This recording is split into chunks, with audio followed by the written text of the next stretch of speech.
பூட்டப்பட்டிருந்த கடைகளை சிலர் வற்புறுத்தி திறக்க பண்ணுகிறதையும் நான் நேரடியாக இப்பொழுது பார்த்திருக்கிறேன். யாழ்ப்பாண வர்த்தக சங்கத்திற்கு நிர்வாகத்தினாலே கடைகள் வேணுமென்றே வற்புறுத்தப்பட்டு திறக்கப்பட்டிருப்பதாக அறிகிறேன். போராட்டங்கள் பலவிதமாக இருக்கலாம். அது அந்தந்த வேலைக்கு உகந்த போராட்டங்களை நாங்கள் தெரிவு செய்து நடத்துவோம். உண்ணாவிரத போராட்டங்களும் நடத்தப்பட்டிருக்கு. வர்த்தக சங்க தலைவர் கேட்கிற போராட்ட முறைகளுக்கு நாங்கள் பதில் சொல்ல வேண்டிய அவசியம் இல்லை. மக்களுடைய அரசியல் தலைவர்களாக எங்களுடைய கட்சிகளைத்தான் மக்கள் தெரிவு செய்திருக்கிறார்கள். என்னோட இளமை காலத்தை போல எனக்கு இப்போ சூப்பரா வேலை செய்ய முடியும். இது ஓர்த்தோசில் பயன்படுத்தியதற்கு அப்புறம் மூட்டு வலிக்கான விஞ்ஞான ரீதியான தீர்வு ஓர்த்தோ ஷீல்டு. எனக்கு பின்னால் வவுனியா பழைய பஸ் தெரிப்பு நிலையத்திலே பெரும்பாலான கடைகள் பூட்டப்பட்டிருப்பதை காணலாம். ஒரு சில கடைகள் பூட்டப்பட்டிருந்த கடைகளை சிலர் வற்புறுத்தி திறக்க பண்ணுகிறதையும் நான் நேரடியாக இப்பொழுது பார்த்திருக்கிறேன். அதனுடைய படங்களும் இருக்கின்றன. சுயமாகவே மக்கள் கடைகளை பூட்டி தங்களுடைய எதிர்ப்பை தெரிவிக்கிற போது அதனை மாற்றி அமைக்கிற வண்ணமாக வற்புறுத்தி சில கடைகள் திறக்கப்பட்டிருக்கின்றன. ஆனால் வவுனியா சந்தை முழுதாக மூடப்பட்டிருக்கிறது.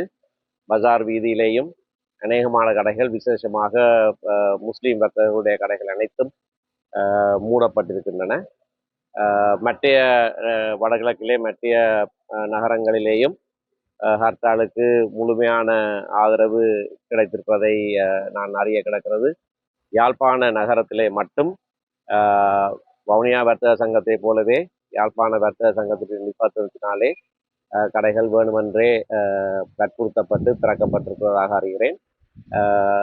முல்லைத்தீவு மாவட்டம் விசேடமாக இந்த மரணம் சம்பவித்த முல்லைத்தீவு மாவட்டத்திலே இருக்கிற சகல கடைகளும் போக்குவரத்துகள் அனைத்தும் சுயமாகவே முழுமையாக முடக்கப்பட்டிருக்கின்றன. இந்த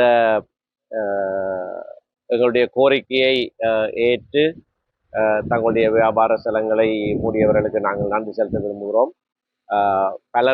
பலத்த அழுத்தத்தின் மத்தியிலேயும் இந்த முக்கியமான எதிர்ப்பு நடவடிக்கைக்கு தங்களுடைய ஆதரவை கொடுக்கிற வர்த்தகர்கள் மற்றவர்களுக்கு எங்களுடைய நன்றிகளை நாங்கள் தெரிவித்துக் கொள்கிறோம். முல்லைத்தீவு மாவட்டத்திலே நடந்த இந்த அழுத்தத்தோடு தமிழ் பிரதேசங்களில் இருக்கிற மற்ற மாவட்டங்களும் முழுமையாக தங்களுடைய ஆதரவை தெரிவித்ததாக இருந்தால் இன்னமும் நன்றாக இருந்திருக்கும். அந்த மாவட்டத்துக்கு நான் போய் எவரிடமும் கேட்டது கூட கிடையாது. ஆனால் அங்கே மரணம் சம்பவித்த காரணத்தினாலே அவர்கள் தாங்களாகவே அதனை செய்கிறார்கள். கிழக்கிலேயும் திருவண்ணாமலை நகரத்திலேயும் பல பட்டினங்களிலே மட்டக்களப்பு நகரம் முழுவதும் இப்பொழுது முடக்கப்பட்டிருப்பதாக நாங்கள் அறிகிறோம். இதனை இந்த எதிர்ப்பை தெரிவித்த அனைவருக்கும் என்னுடைய நன்றிகள். யாழ்ப்பாணத்திலேயும் யாழ்ப்பாண நகரத்தை தவிர மற்ற எல்லா சந்தைகளும் மூடப்பட்டிருக்கின்றன. கடை தொகுதிகளும் எல்லாம் தற்போது மூடப்பட்டிருக்கின்றன. போராட்டங்கள் பலவிதமாக இருக்கலாம். அது அந்தந்த வேலைக்கு உகந்த போராட்டங்களை நாங்கள் தெரிவு செய்து நடத்துவோம். உண்ணாவிரத போராட்டங்களும் நடத்தப்பட்டிருக்கிறது. தற்போது அகில இலங்கை தமிழ் காங்கிரஸ் ஆட்சியில் இருக்கிற பருத்தித்துறை நகர சபை தலைவர் பருத்தித்துறை நகரிலே இருக்கிற இராணுவ முகாம்கள் மூடப்பட வேண்டும், அதற்கு எதிரான ஒரு போராட்டம் வருகிற 29ஆம் தேதி நடத்துவதாக அறிவித்திருக்கிறார். எங்களுடைய பூரண ஆதரவை நாங்கள் அதற்கு தெரிவித்திருக்கிறோம். இப்படியாக மக்கள் மத்தியிலே, மக்களுடைய இருப்பிடங்கள் மத்தியிலே இருக்கிற இராணுவ முகாம்கள் மூடப்பட வேண்டும் என்பதுதான் இன்றைய கோரிக்கையாகவும் இருக்கிறது. ஆகையினாலே இந்த விடயத்திலே அனைத்து கட்சிகளும் இணைந்து செயற்படுவதாகத்தான் நான் அறிகிறேன். ஒரு அரசியல் கட்சி கூட இதற்கு எதிர்ப்பு தெரிவிக்கவில்லை. பலர் தங்களுடைய ஆதரவுகளை தெரிவித்திருக்கிறார்கள். வடக்கு கிழக்கிலே மட்டுமல்ல, மலையத்தைச் சேர்ந்த தமிழ் கட்சிகளும் முதன்முதலாக ஆதரவை தெரிவித்த கட்சிகள் அவர்கள்தான். ஆகையினாலே இந்த விடயத்திலே தமிழ் பிரதேசங்களிலே இப்படியாக மக்கள் மத்தியிலே இராணுவ முகாம்கள் நிறுவப்பட்டு அதனால ஏற்படுற தொடர் விளைவுகளுடைய ஒரு உதாரணம் தான் முத்தையன்கட்டிலே நடந்த விவகாரம். இராணுவத்துக்கும் மக்களுக்கும் இடையிலே நீண்ட காலமாக அவர்கள் அங்கே இருக்கிற காரணத்தினாலே பலவிதமான கொடுக்கல் வாங்கல்கள், பல சமூக பிறழ்வுகள் ஏற்படுவதை நாங்கள் பல காலமாக தண்டித்து வந்திருக்கிறோம். அதனுடைய ஒரு விளைவு தான் முத்தையன்காட்டில் நடந்த மரணமும். ஆகவே தான் அதனை முன்னிறுத்தி இன்றைக்கு ஒரு அடையாள எதிர்ப்பை நாங்கள் வெளியிடுகிறோம். மதியம் வரைக்கும் இதனை செய்து அரசாங்கத்துக்கு ஒரு தெளிவான செய்தியை கொடுப்பதற்காக செய்யப்பட்டிருக்கிறது.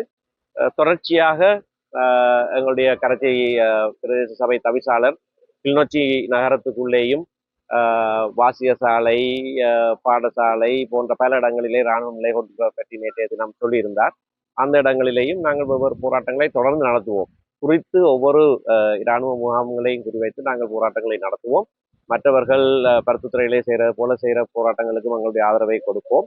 ஆனால் இன்றைக்கு ஒட்டுமொத்தமாக 15 வருஷங்களுக்கு மேலாக இப்படியான மக்கள் மத்தியிலே இராணுவ பிரசன்னம் தொடர்ச்சியாக அதிகரித்திருப்பதை எதிர்த்து ஒரு அடையாள எதிர்ப்பை மிக தெளிவாக அரசாங்கத்துக்கு வெளிப்படுத்தியிருக்கோம். வர்த்தக சங்க தலைவர் கொடுக்கிற போராட்ட முறைகளுக்கு நாங்கள் பதில் சொல்ல வேண்டிய அவசியம் இல்லை. மக்களுடைய அரசியல் தலைவர்களாக எங்களுடைய கட்சிகளைத்தான் மக்கள் தெரிவு செய்திருக்கிறார்கள்.